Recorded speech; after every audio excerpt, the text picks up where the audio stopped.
Air warfare history was made on the 6th and 7th of May of this year, when the Pakistani Air Force used real-time data sharing, electronic warfare, and multi-platform coordination to overcome a numbers disadvantage of 42 aircraft against 70 aircraft to ultimately down 6 Indian Air Force tactical aircraft, all beyond visual range while losing none of their own and without either side crossing the border that divides the two countries.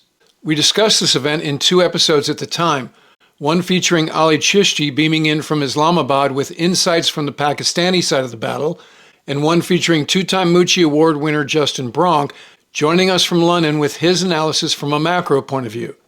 The scene setter for these discussions was a debrief given by Pakistani Air Force Air Vice Marshal Aurangzeb, and over the course of his 8-minute presentation, he offered details and evidence laying claim to 6 air-to-air kills by the Pakistani jets versus 0 by the Indian jets. All PAF platforms were linked through Pakistan's secure Link 17 data link, which allowed real-time coordination across the battlespace. In each engagement, one PAF fighter approached the threat zone with its radar off to remain undetectable. The Saab 2000 with the Iri system maintained active radar tracking and sent data over Link 17 to the forward jet, which then fired a PL-15 at max range without ever emitting a radar signal. Using satellite data provided by the Chinese as well as its own sensors, the Iri provided mid-course guidance updates to the PL-15s, ensuring precision tracking throughout the missile's flight. While Indian Air Force jets were focused on their standoff strike mission, they were caught off guard by missiles they never saw coming. And one of the other potential high-level takeaways from this air battle based on the kills box score is that China's military technology might be superior to that of France and Russia. And now, as sort of an end zone celebration around that idea, Chinese netizens have produced a CGI video that purports to document how it all went down. Reporting on current events like the recent tensions between Pakistan and India is challenging because the situation is very fluid and chaotic at times. So let me tell you about a resource that I depend on as I work to provide an unbiased point of view: Ground News. I start my day by going to the Ground News homepage, and in this case, I type India-Pakistan conflict into the search box.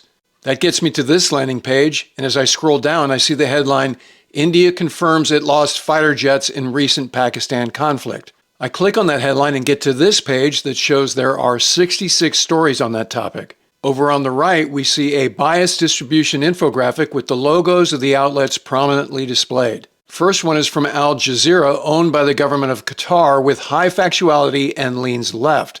We click through and see a high-ranking Indian military official quoted, admitting that the Indian Air Force did suffer losses. And then we have this one here from India Today, owned by Living Media, with mixed factuality and leans right. Here again, another high-ranking Indian official admits their jets were shot down. 2 sources with opposite bias confirming the same facts. You can't get this amount of information organized like this anywhere else. Go to ground.news/ward or scan the QR code on the screen. If you use my link, you can get 40% off unlimited access, which is the Vantage plan that I use. Again, that's ground.news/ward or scan the QR code. The link is in the episode description below, so check it out.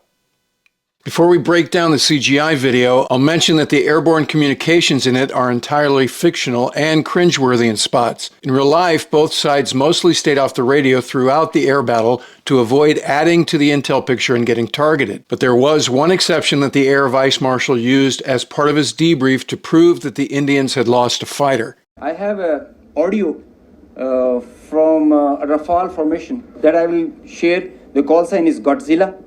As soon as those animals are extinct, so this one also got extinct. Please play.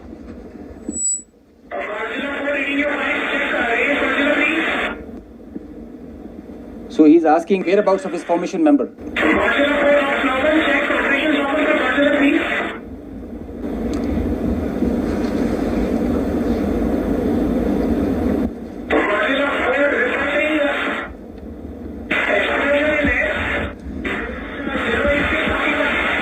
So the formation knows, his leader knows that his number, one of his flight member is not there.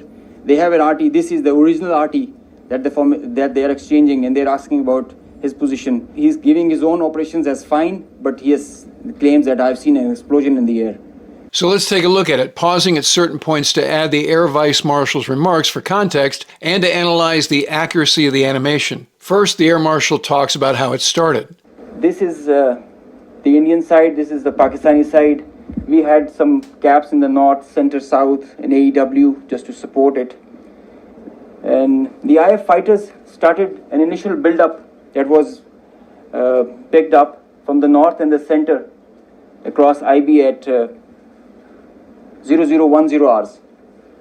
And by that time, PAF had initiated its response within 2 minutes. Now the animation starts with the air controller in the back of a Chinese-made Pakistani Air Force ZDK-03 airborne early warning aircraft instead of the Swedish-made Saab 2000. Despite the fact the AirEye system was fundamental to this operation, it's not mentioned in the netizens animation at all. The controller transmits that she has radar contact on 4 Rafales that need immediate verification. Cobra 11, Shield 01 calling. Bearing 105. Range 180 kilometers. 4 contacts suspected Rafales. Immediate verification required. Cobra 11 copies. The Air Vice Marshal explains how the fighters use the electromagnetic spectrum to ID the Indian fighters. Up to 60 aircraft, including 14 Rafales, were electronically ID'd by all through our electromagnetic operational environment. We call it the EMO. And the animation shows the Chinese-made PAF J-10 using a KG-600 pod to first interrogate and then jam an Indian Air Force Rafale. Target radar signatures and data link comms intercepted. Confirmed as 101 Squadron Rafales. Commencing jamming operations. Godzilla 3 to Godzilla 4. You hear the Indian pilots say that their radar is completely snowed. The jammed radar scope completely snowed. At that point, the AEW aircraft detected that the Indian Air Force strikers had released their cruise missiles. Mission done. Breaking off. When that happened, the Pakistanis flexed their ROE to an offensive posture. When they had seen this kind of a strong defense on our side, they resorted to launching their air-to-ground weapons while being cis-frontier. And as soon as they had launched the weapons, we could ID that instantly. The animation shows 2 J-10s jettison their drop tanks as they climb up for a max range, which is 100 nautical miles or so, Chinese-made PL-15 shot. Cobra 01 copies. Target locked. Fox 3. Shield 01. PL-15 launch. May PL-15 light up their cockpits. Then you hear the AEW controller transmit, "Break off now, we'll guide the missile." Copy. Breaking off now. Again, this sort of kill chain is very high-tech and something we couldn't have done back in my days of operating the F-14 because we had to use our onboard radar to support the long-range Phoenix missile, which meant we couldn't turn around until the missile went active in the endgame, a range referred to as APOL, A for active, which forced us to continue to fly at the bandit, allowing them to fire at us as we were firing at them. Being able to turn around immediately after the missile comes off the rail is a modern air warfare luxury that maximizes survivability. Here we see the animated depiction of the controller's screen. Certainly not what it looks like in real life, but interesting in any case. You see 6 PL-15s running down a MiG-29, 3 Rafales, a Mirage 2000, and an Su-30 MK. The Indian fighters are now headed eastbound to drag the Pakistani fighters into range of the Russian-made Indian S-400 surface-to-air missile sites. What jumps out at me here, again, thinking about the capability of long-range missiles 25 years ago or so, is that this display shows the PL-15s are tracking bandits that are headed in the same direction instead of coming at them. That would have presented a Doppler problem for the F-14's AUG-9 radar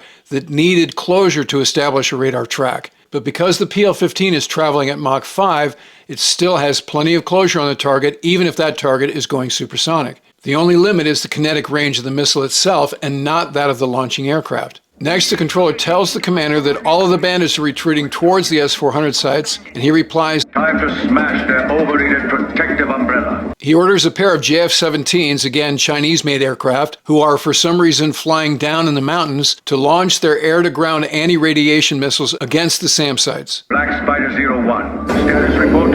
Shield 01. Black Spider 01 calling. Entering attack run now. 88 seconds. Target. Sector 6. 400 battery. Confirmed. Weapons free. Missiles away.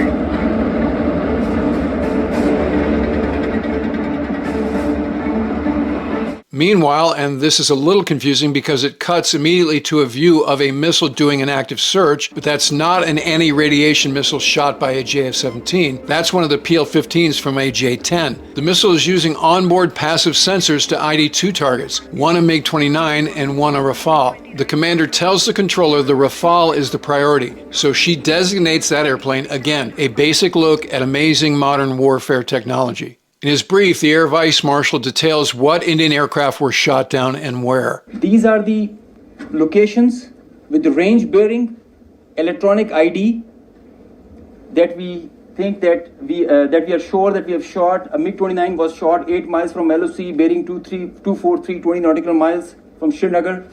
A Su-30 was shot 192, 19 miles, 25 miles from LOC.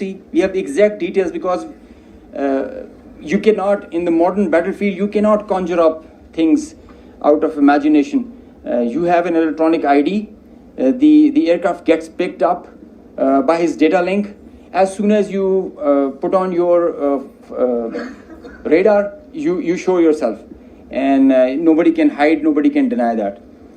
A Rafale was shot 54 miles from LOC in Srinagar. So you can have all these details. We have exact range bearings because and when you employ your weapon, you know exactly when the missile is getting active, when it is getting, and the blip is disappearing, which is verified as you get down for the debrief. And the CGI animation imagines what the Indian aircrew's final moments were like, emphasizing the fact they had no radar warning indications because the missiles were being guided by the AEW aircraft. Concealer 5 to Concealer 4, can you hear me? What the fuck? Where did that missile come from? No audible warning! First, a Rafale, one of 3 that was hit.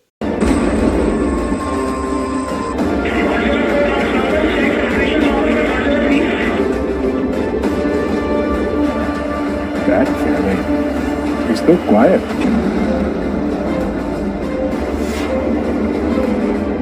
Missile 9 block, evade, jump! Then an Su-30. Missile number 2 impact. No! Jet! Jet! 230 sky, shot down.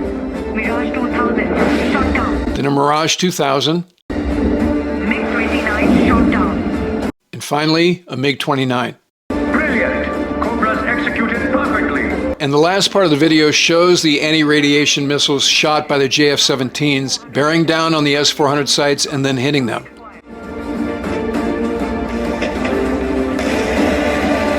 India's protective umbrella is broken. All units proceed to border. Of course, this short video is Chinese propaganda, and the netizens who created it took some creative license. But it does serve to demonstrate just how far air warfare has come since the Cold War and how an outnumbered Air Force can prevail with superior training, tactics, and execution. All right, that'll do it for this episode. If you're not already a subscriber, become one so you don't miss anything going forward. And in the meantime, I look forward to talking to you again very soon.